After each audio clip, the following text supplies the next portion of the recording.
Alors moi, je viens de découvrir ce spectacle et je suis venu parce que Freddie Mercury, on adore.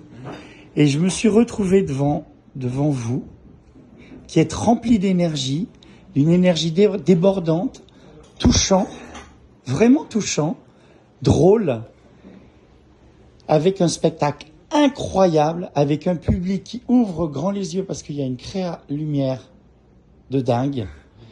Donc voilà, je voudrais rentrer un petit peu plus dans les coulisses de spectacle et que vous me parliez de cette création extraordinaire en fait. Tout a commencé déjà sur 3 idées que j'avais. En fait, l'idée des sosies, parce que pour moi les sosies ça m'intéresse, la fêlure qu'ont les sosies, pourquoi en fait ils vivent au paroxysme comme le parent qui veut que son enfant fasse du piano, du foot, etc.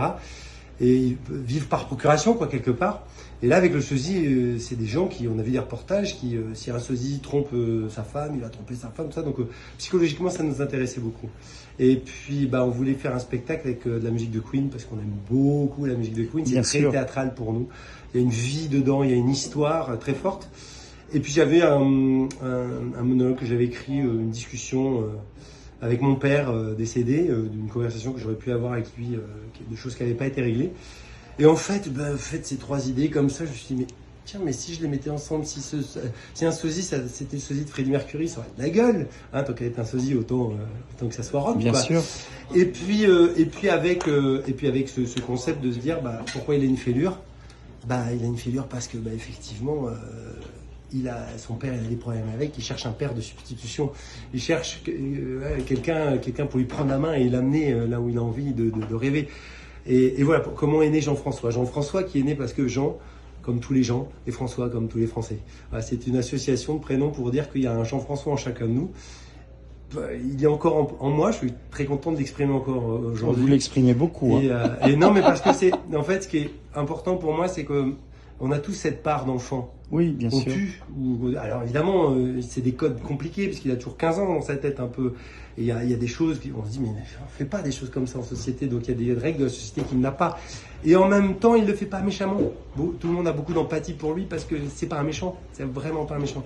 Et donc, de là est né donc ce spectacle, et de là, en fait, est née cette aventure où je me suis dit, j'ai envie en fait de donner aux gens une part de musique, parce que la musique ça va directement au cœur, c'est une amie musicienne qui dit ça, et le théâtre ça va à l'âme.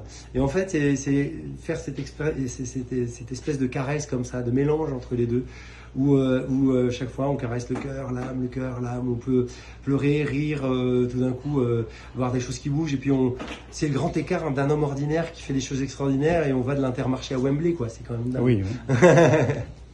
Voilà. Eh bien, écoutez, merci. Donc, vous êtes à Avignon. Oui. Tous les samedis. Non, tous les jours. Tous les jours, pardon. Oui. À 22h25 au théâtre Les Lucioles. Voilà, 22h20. Mais bon, ça commence pas toujours à l'heure. On va dire 22h20. Bon, eh bien, bravo à vous. Merci et à vous. Belle suite à ce magnifique spectacle. Merci beaucoup. Merci. Au revoir.